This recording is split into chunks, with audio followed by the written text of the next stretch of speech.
are the farthest and finest.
Check this out, guys. Not a single no trespass sign.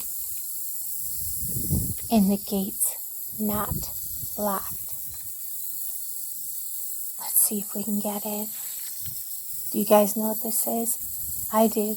Do you guys know what this is?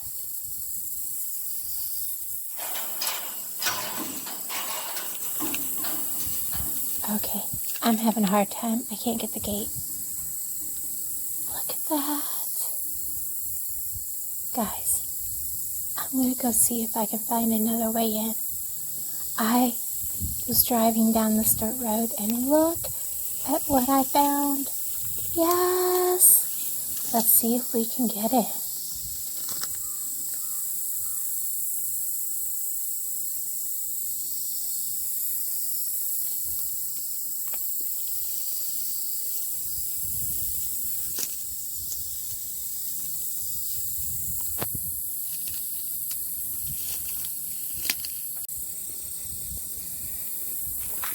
Got in, guys. Let's see what we can find.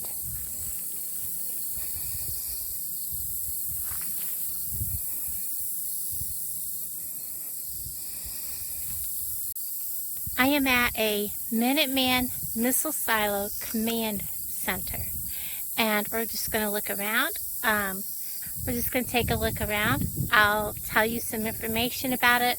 I'll probably voice over, but we're going to take a look around.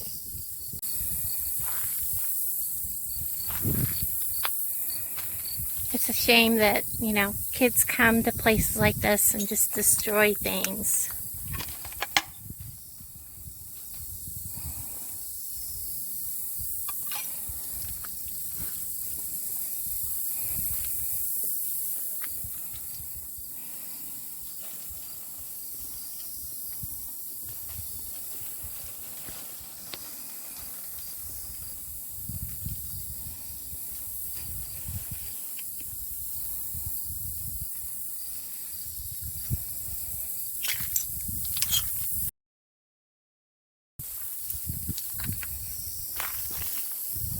Oh, goodness. Well, we have open door policy.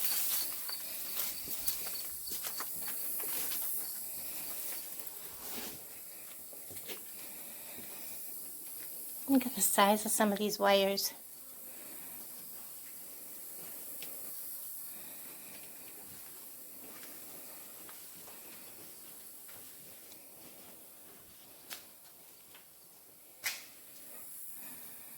Oh, there's Christmas decorations in here. The earthest are the farthest and finest.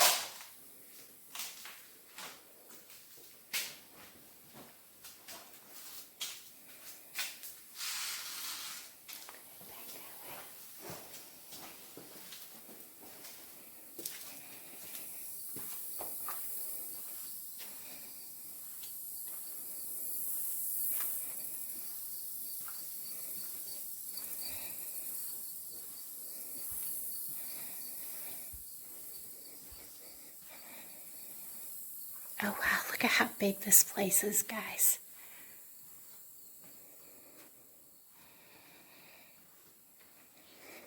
Yeah, I do have my light on, but I don't have a light with me. So, if it's too dark, I'm not going in a room. Look at this, guys. This is part of our history. This command center is one of many that are in this area. There is actually an area, look at this.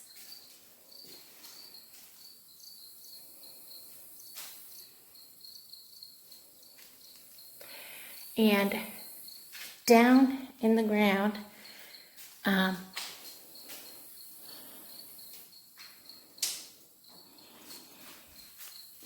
the guys would actually live here.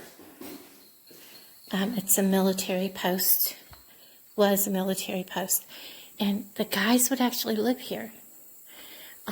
Down in the ground would be an area where two men would sit, and they would literally sit with their finger, each of them on a button. And if something happened, they would press the button to set off a silo. Hi, guys. And to set off, not the silo, but the missile. Urinal. Can't believe it. There's a toilet.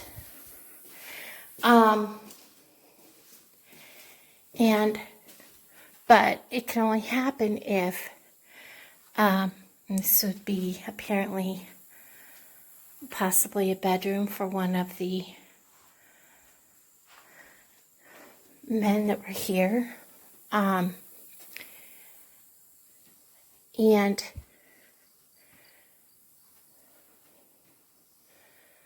like I said, this belongs to somebody, so you're going to find some things in here. They would have to have, in another town, somebody else would actually have to press the button at the same exact time. They couldn't just one person press the button. There would have to be 4 people pressing a button to set off a missile at the same exact time. So it couldn't be done by accident. Whoops. So this is really pretty cool. Storage.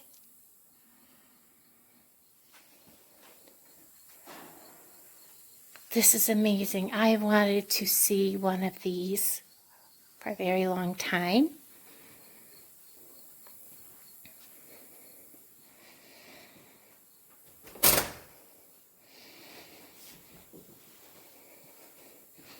The toilets are even intact.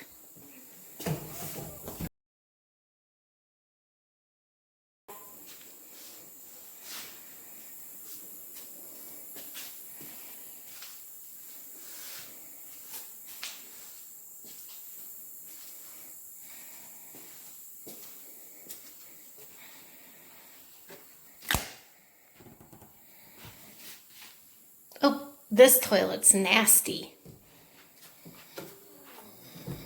The other bathroom wasn't that bad.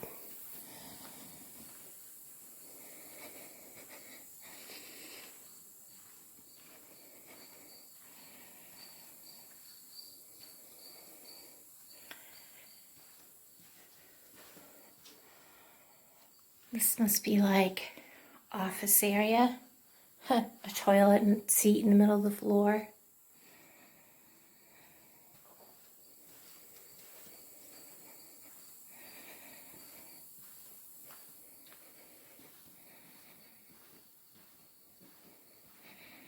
This is the room. I did not go in this area. Yeah, it won't move, so we're good.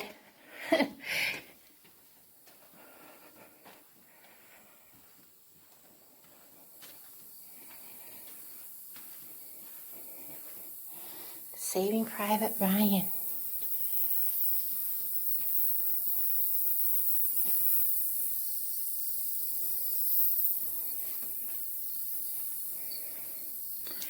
So I'm going to come back out.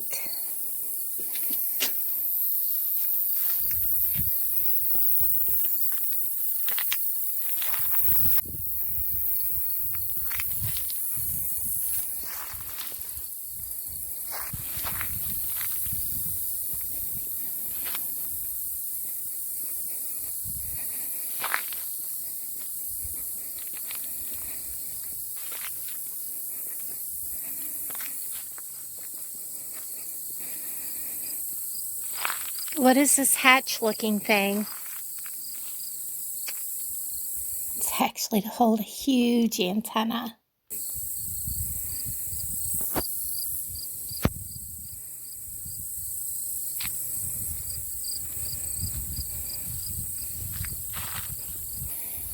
We'll go back and look.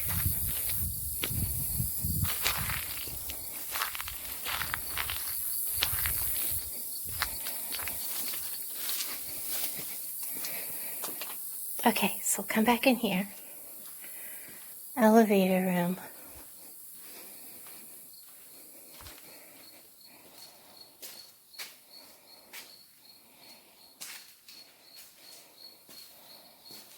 Okay, so I guess this is where they would have accessed down below, so that they could have gone down in below where all the activity happened, where they would, you know, sit with their little fingers on the button for the Minuteman missiles. So, alright, I'm going to head back out.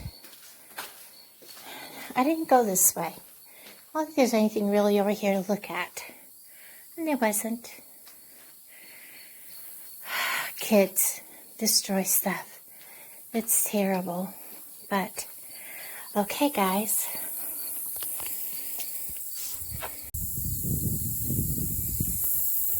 Surrounded by an 8-foot high chain link fence, this house would have looked like any other ranch-style house in the 1960s, if it wasn't for the large antennas, the dark blue vehicles parked within the fence, and the guards. Obviously, these homes were not just ordinary homes. This is one of the Launch Control Facilities, or LCFs, in the area, and is responsible for a flight of 10 Minuteman missiles scattered throughout the area. In another video, I will cover these, but for now, let's just talk about the history of this building, and also I want to thank Doug Mauger for the information he offered to me as he has grown up in the area. These buildings were designed to blend in with the rest of the homes in the countryside and were once a part of the Whiteman Air Force Base 509th and 510th Missile Squadrons, activated in 1962 during the Cold War. Now decommissioned, 10 LCFs were in control of 100 Minuteman missiles in western Missouri. This building I'm in provided living quarters for about 10 people, including guards, missile operators, also called missileers, maintenance workers, a cook, and others, including a facility manager. Underneath where I am standing here is where things become more serious. Depending on each LCF, from 50 to 100 feet below the surface, is where two missileers would sit and spend their shifts. Their job was to launch the missiles if the call came to do so. A call to launch was not as simple as in the movies. There were steps to be taken and protocols to follow, and steps were taken to ensure that a missile could not have been launched by just one person. It took the efforts of two people, and the keys were positioned so far apart that one person could not turn both keys in the quarter of a second that it was allowed. The steps that had to be followed were very strict. Number one, the LCF received a launch code. Number two, the code was verified by the dates. Number three, a second code is sent with a message that this is not a test. Number four, the missileers used individual keys to open a lockbox that contained additional codes and a set of launch keys. Step 5, codes were again verified and keys were inserted into the console by each of the missileers. Remember, the key had to be turned within 1/4 of a second of each other, and the distance is so far apart that not one person could do this alone. Number 6, the launch command would be sent by underground cable from the LCF to the unmanned silos. In later years, aircraft were able to launch the missiles in case the LCF had been destroyed. Number 7, the computer in the unmanned silo again verified the launch code against the date and maybe some other important information it needed. Then, number 8, the 8,000-pound silo door would have been blasted open, exposing the missile. Thankfully, the call never came. In the 30-plus years of the Cold War, there were only 2 known instances where it came within minutes of this happening. In 1991, after the Cold War ended, some 45 years later, the missiles were removed, silos imploded, filled with rock, the property sold to landowners nearby. The LCFs were decommissioned by removing equipment and filling the elevator shafts and underground pods with concrete. The LCFs were pretty much set up the same. When you came in the front door, you were greeted with a hallway, and there was always the carpet and everything. And as you can see, this one was set up the same way. And always as you walk in, to your right was the guard station. And as you can see here, and I'm showing a couple pictures of the hallway of the facility that I was in, so that you can compare to what it would have originally looked like. And in a picture of an LCF that was still working, this is the one, I believe, at Whiteman Air Force Base that you can tour. This is what it looks like. And then I'm going to show you what, compare it to what this one looks like today. And I'll be doing with some of the other photos that I've taken. You could see how much it's been torn apart, what's left of it. To the left, on the left side of this picture, that door goes into the elevator. This is from the kitchen into the day room where they would spend their time. There would have been TV, luxuries, anything they would have had. This is, I'm sorry, it's so blurry. I just took screenshots from filming. I wasn't planning on making this big of a video out of it, but I thought that everybody would like to see the information. And then we have what the facility manager's bedroom, they would have had their own bedroom with all kinds of things extra in it. And I'm not sure if possibly this room right here was the facility officer's bedroom. It also had a room off from it. I was kind of thinking it may have been. I'm not sure. And then the rest of the men all would have shared rooms. They may have had 1 or 2 beds or bunk beds like this, depending on the facility. And then depending on how far away the facilities were from being able to get to the stores, depending on how big and how elaborate their kitchens were. But they all had full kitchens.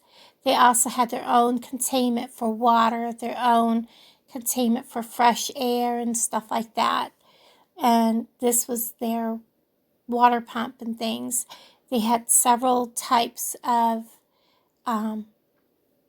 antennas, radio, microwave, and I can't remember the other one, but they had all kinds of antennas at these facilities. And I thought that picture was beautiful, the blue sky. And you could see 2 of the antennas. They had basketball hoops. They had things there for the men to do, for activities, because they were there. They did not leave the facility hardly at all.